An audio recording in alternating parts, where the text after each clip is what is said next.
Hola, buen día. Comencemos nuestro tiempo devocional. El día de hoy leeremos capítulo 19 del libro del profeta Ezequiel, versículos 10 al 14, para nuestro tiempo devocional que hemos titulado Alegoría de la vid.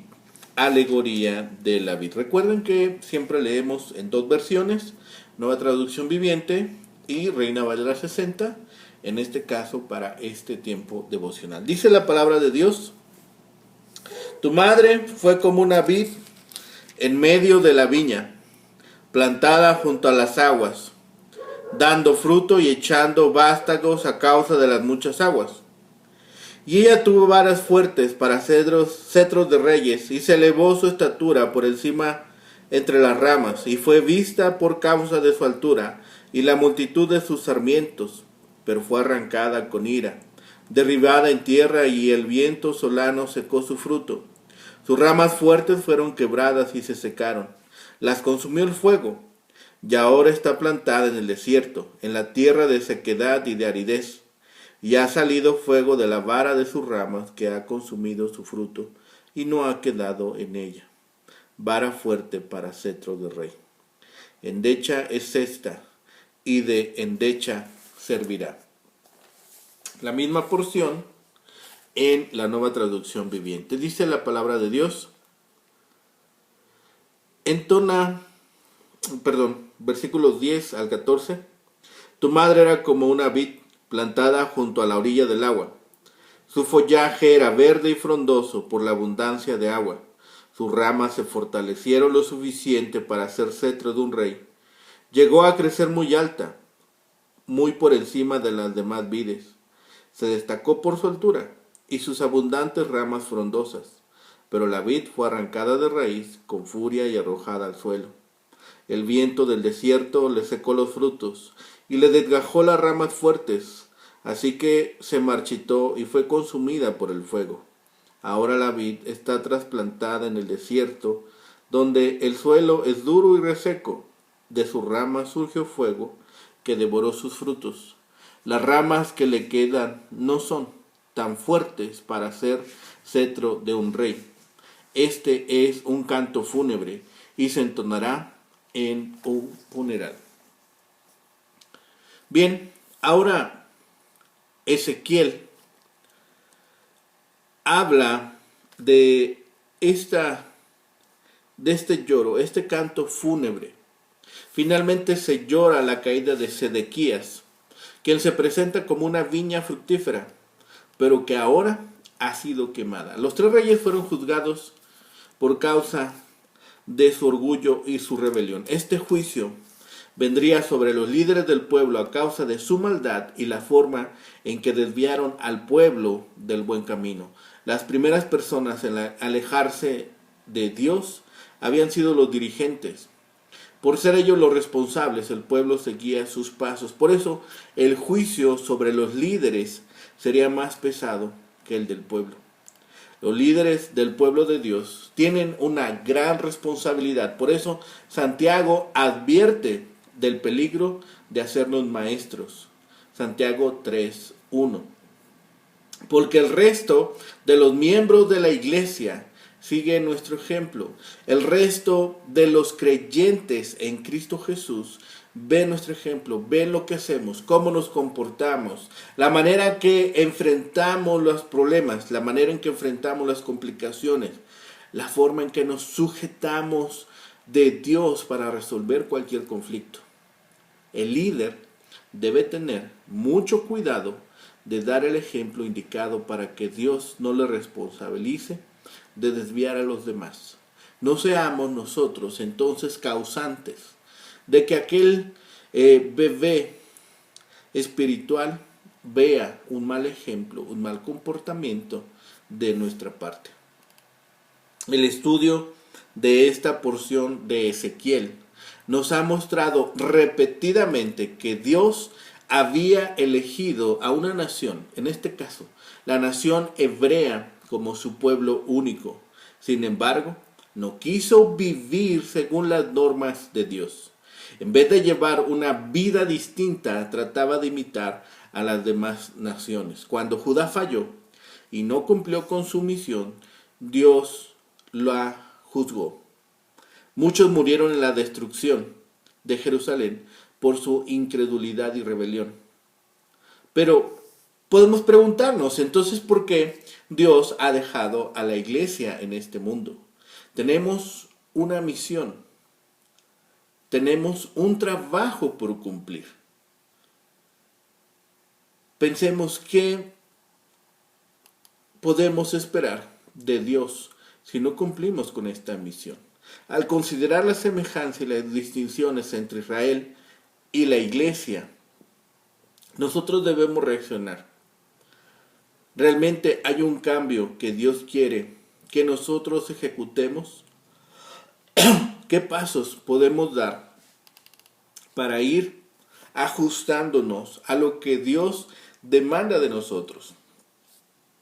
Hemos visto que Sedequías, el fuego que habla en el versículo 14, es considerado como un usurpador y la ruina de su pueblo. Israel había deseado tener un rey como las demás naciones, las que estaban a su alrededor tenían un rey, tenían un líder, tenían alguien que gobernaba sobre ellos, alguien que decidía sobre sus vidas. Así Ezequiel corre el telón tras el último acto de la monarquía. Dios quiere que su pueblo sea diferente del mundo. Dios quiere un pueblo santo para Él, que le reconozcan a Él como rey. Pero esta nación había decidido no someterse a rey. Estaban más dispuestos a someterse a un hombre. La imagen que hemos visto ahora en esta porción, en esta segunda parte del capítulo 19, se presenta a Israel como una vid fructuosa, una vid que ha dado fruto, que llega a ser ahora destruida. Su último rey, Sedequías, fue llevado a cautiverio. La decadencia de la vid se presenta en la alegoría. Fue arrancada con ira, derribada en tierra, y viento solano secó su fruto. Y ahora está plantada en el desierto. El fuego que destruyó la vid vino de una vara de sus propias ramas. Sus reyes, especialmente Sedequías, trajeron la destrucción sobre su país. Esta escena cambia el panorama, cambia la escena de un león al mundo vegetal. Dios justamente había bendecido a Judá, había bendecido a Jerusalén, había bendecido a la familia real de David. Estas eran las vides que daban frutos a causa de muchas aguas. Y aunque Judá había sido una nación pequeña, a causa de las bendiciones de Dios, se había convertido en una nación fuerte. En las épocas de David y de Salomón en particular, y luego, periódicamente después de eso, el país resaltaba cuando se le comparaba con el poder, la riqueza y la seguridad de otras naciones de similar tamaño. Las demás naciones no contaban ni con la bendición de Dios, ni con la protección de Dios, ni con el cuidado de Dios. Y esta nación estaba siendo de testimonio, esta nación estaba llevando esta bendición a las demás naciones. Pero caen en desobediencia. Los líderes los guían por malos lugares. Por causa del castigo que Dios amenazó enviar, Jerusalén, Judá y la familia real eran para Ezequiel como plantas desarraigadas. A pesar de todas las bendiciones anteriores del Señor, la nación estaba marchita y pronto sería consumida en fuego. Sus líderes y sus ciudadanos ya habían sido arrancados del árbol en el año 597 y trasplantados a una área del mundo mucho menos productiva. Judá se encontraba prácticamente consumida. Y como el rey Sedequías había violado el tratado con Nabucodonosor, se le consideraba responsable de la destrucción de Jerusalén y de la caída de la casa real de David. Así, el fuego se esparció sobre una de las ramas principales al resto de Judá, y en el proceso consumieron todos los resultados de las bendiciones de Dios. Cuando el juicio del Señor se desencadenó, la nación era solo la sombra de lo que antes había sido. Ciertamente no estaba en condiciones para tener un gobernante, ni siquiera capaz de producirlo. Después de que Sedequías fue arrestado y deportado, Judá y la casa real de David tuvieron poca importancia en la historia de las naciones. Cuando ocurriera esta destrucción final de Judá y de Jerusalén, acontecimiento que para Ezequiel estaba consumado y que se presenta aquí en el pasado, el pueblo emplearía este canto fúnebre. Una lamentación es esta, y de lamentación servirá. Son las palabras finales que están plasmadas aquí en el capítulo 19. El profeta lo había preparado por adelantado. Sería usado. Vendría el momento en que tendría que ser usado este cántico, esta endecha, este canto fúnebre. Les enseñó este cántico fúnebre a la nación para recordarles que se arrepintieran de sus pecados, los cuales eran los causantes de que la ira del Señor cayera sobre ellos. Tanto la grandeza como el poder de los humanos y de las naciones están sujetas al cambio. La decadencia y la destrucción, el abuso de poder y la pecaminosidad del hombre aceleran estos procesos. Podemos creer que nuestro país es un león poderoso. Sin embargo, de la historia del mundo debemos aprender que nada es permanente, solo Dios. Cuando una nación abandona a Dios, Él permite que incluso el poderoso león sea atrapado, enjaulado, sujetado con grilletes y humillado. El único reino permanente es el de nuestro Señor y de Cristo. Cuando Judá ya no era una rama lo suficientemente fuerte para ser digno de un cetro de un rey, vino el ungido para ser su soberano.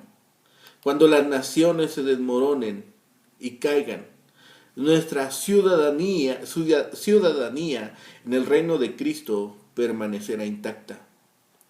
Somos suyos ahora y para siempre, si hemos creído en el mensaje del Evangelio, si hemos creído en Cristo, si hemos sido bautizados por el Espíritu Santo, si hemos confesado con nuestra boca que Cristo es el Señor, que Cristo es nuestro Salvador. Cuando ese momento venga, nosotros estaremos seguros en la mano de nuestro Señor. Así que esta vid floreciente y fructífera sería destruida. No arrancada de raíz, ciertamente. Ella se ha hecho como yesca para las chispas de la ira de Dios, de modo que sus propias ramas sirven de combustible para quemarla. Bendito sea Dios, que aquí se alude a una rama de la vid, que no solo llegará a ser una vara fuerte para el cetro de los que reinen, sino Él mismo es la vid, viva y verdadera. Esto será para regocijo de todo el pueblo escogido de Dios, a través de todas las generaciones. Estas palabras deben servir también para nosotros de consolación. Estas palabras deben servir también para nosotros para consuelo. Las palabras y el canto de Ezequiel lo podemos leer en forma de un poema narrativo. Todo el capítulo 19, la primera sección que ya hemos visto y esta segunda sección describen la inminente destrucción de la santa ciudad y la captura de Sedequías. Este cántico esta lamentación, esta elegía termina con la declaración de que es una endecha y que su objeto es hacer que el lector lamente lo que ha sucedido a los reyes de Judá y lo que pronto ha de sucederle a Judá. Debido a las iniquidades de su gobernante, el ramo fuerte de Judá, Ezequiel escribe: fuego ha salido de las varas de sus ramas que devora su fruto, y no le queda vara fuerte alguna que sirva para cetro de soberano. No había nada más en Israel, no había nada más que pudieran observar, no había ningún elemento para que un rey fuera tomado de ese lugar. Jerusalén, la metrópoli del reino del sur, es presentada como esta vid. Los príncipes son sus pámpanos. Jerusalén es una vid. Y dice el versículo 10, tu madre, el reino del sur, como una vid en tu sangre, esto es, en tu vigor natural. Sin embargo, dice, en tu semejanza. Una vid en todo su vigor puede tener muchos pámpanos, puede tener muchas ramas que están dando frutos, puede tener muchas ramas que están produciendo. Jerusalén estaba llena de hombres que estaban produciendo, que eran robustos sarmientos, dice el versículo 11, ramas de vigor poco común, tan fuertes que podrían servir para cetros de reyes. Cuando la familia real de Judá era numerosa y los tribunales de justicia estaban llenos de hombres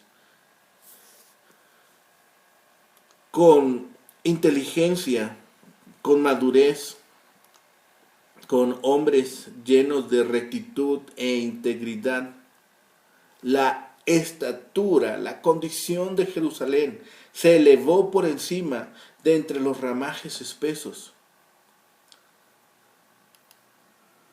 Cuando Sedequías se mantuvo sumiso bajo el yugo del rey de Babilonia, su reino floreció considerablemente. Pero esta vid aparece destruida, provocado por la traición de Sedequías a Nabucodonosor. Este explotó en ira, asoló la ciudad y cercenó todas las ramas de la familia real. Sus fuertes sarmientos fueron quebrados y se secaron, los consumió el fuego. Ahora está plantada o trasplantada en el desierto.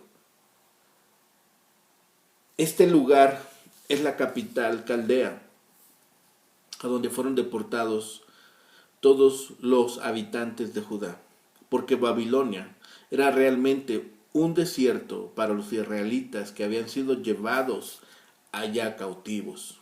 Aquellos sarmientos fuertes del versículo 12 habían sido instrumentos de opresión y ahora son destruidos con la vid. La tiranía es la puerta que da paso a la anarquía, y cuando la vara del gobierno se convierte en serpiente de opresión, es justo que Dios diga: no habrá sarmiento robusto que sirva para cetro de gobernante, sean los hombres como los peces del mar, donde el gordo se traga al chico. El cetro quedará en las manos de Dios hasta que venga aquel Silo para ser quien está reservado el cetro, para quien está reservado el trono. Así que esta alegoría trae una enseñanza. De los versículos 10 y 11 presentamos o vemos algunas características que vale la pena mencionar. El texto nos señala el privilegio donde se encontraba esta vid, junto a las aguas. Aunque esta no era una característica de la planta misma, sino del lugar que había sido colocada. Vemos el lugar donde está colocada la vid ocupa un lugar significativo en este texto. 3 veces se hace referencia al mismo. Junto a las aguas, versículo 10, fue arrancada, derribada, versículo 12, y fue trasplantada en el desierto, versículo 13. El lugar donde se encontraba, el lugar donde fue puesta, es notable aquí. La referencia al lugar especial cobra valor en la comparación con las referencias siguientes que vemos en el transcurso del poema o del cántico. La primera característica de la vid que el texto señala es que es fructífera y llena de ramas. Llevaba mucho fruto. Follaje y fruto eran indicaciones de un estado ideal para esta vid, y por eso el lugar cobra importancia, el lugar donde estaba colocada. En la segunda referencia que hace el versículo a las aguas, agrega el término abundancia. Eran aguas abundantes, para enfatizar el origen del estado de la vid. No solamente había follaje y fruto, sino también había disponibilidad de abundancia de agua. La segunda característica es que tenía varas fuertes. No solo tenía muchas ramas, no solamente había follaje, sino también eran varas fuertes, ramas que eran fuertes, de tal manera que podían servir incluso para cetros de gobernantes. Tanto la dinastía de David como en general Judá habían producido algunos reyes fuertes, como Ezequías y Josías. Había una bendición para Judá desde Génesis 49:10. Y el Salmo 110, versículo 2, se habla de las dinastías que estuvieron plantadas desde Judá. La tercera característica es que se elevó su estatura, a lo que agrega hasta las nubes. Como sabemos, la vid no es ni era una planta que crece hacia arriba. Una de las preguntas que podemos hacer al leer esta característica es que si esta situación tan favorable que la hizo crecer fue positiva o llevó a la vid a la arrogancia y al orgullo. Si también esta condición fue motivo de perdición. Los versículos 12 al 14 presentan el desastre y la catástrofe de la vid. ¿Quién arrancó y derribó la vid? Una de las respuestas puede ser el imperio babilónico. Pero es más claro que pensemos que Dios castigó a la vid, pues no consideró que su situación de abundancia y proyección no se debían a sus logros, sino al que la había colocado en un lugar especial. Dios los había llevado a ese lugar, a esas condiciones, a esas estaturas, a esa producción, a esa fortaleza, y no fueron capaces de reconocerlo. Si interpretamos la vid como la nación, el profeta está afirmando nuevamente que aunque se está dirigiendo a los líderes, la culpa era de todos. ¿Cuál era el lugar especial donde estaban colocados Israel y Judá, la nación de Israel? La relación con Dios. Una vez que debido a sus infidelidades, la idolatría y la injusticia, ellos habían quebrantado el pacto y dejaron de estar junto a las aguas, por lo que debían ser arrancados. Era una consecuencia de su conducta. Lo que ellos tenían como objeto de orgullo, fruto y varas fuertes, fuera del lugar, se secarían y consumirían. Identificamos aquí la vara de sus renuevos. ¿A qué se refiere? ¿O a quién se refiere? Esta es posible una referencia directa a Sedequías, el último rey de Judá. No solo fue el último antes de la destrucción de Jerusalén, sino que fue el que cerró la dinastía de David. Si en la primera alegoría el lamento tiene que ver con los reyes en particular y su implicación para la dinastía, ahora esta relación con la dinastía y su implicación en la vida de la nación. Es interesante mencionar que este capítulo con el anterior nos transmiten una enseñanza. Si cada uno paga por su propio pecado y la justicia, también el pecado de los padres, no es transferible a los hijos. Aquí tenemos una aplicación a los descendientes de David. Como bien se muestra en el libro de Jeremías, el llamado pacto davídico había ocupado un lugar importante en el pensamiento de los contemporáneos del profeta. En este capítulo hay una aplicación directa en el sentido negativo. Es decir, al mostrar la conducta de los reyes. Finalmente debemos considerar que la gran bendición de Israel era la relación con su Dios. Era a partir de ella que podían desarrollarse, era a partir de ella que había abundancia, era a partir de ella que había crecimiento. Es un mensaje importante para nosotros. Es un mensaje interesante para nosotros hoy mismo. Jesús aplicó de manera algo distinta la misma imagen. La vid en Juan 15, pero afirma lo mismo que quiere decir el profeta. Separados de mí, nada podéis hacer. Separados de mí, no hay bendición. Separados de mí, no hay provisión. Separados de mí, están listos para ser aventados al fuego. Pensemos en estas palabras. Pensemos en lo que Ezequiel nos transmite para nosotros hoy en día. Pensemos en estas palabras, pero sobre todo, pensemos en esta relación vertical que Dios nos permite tener con Él. Que separados de Él, nada podremos hacer. Que separados de Él, nuestras fuerzas se convierten, dice, como este tamo, como esta arenisca, como este polvo que es arrastrado por el viento y es esparcido.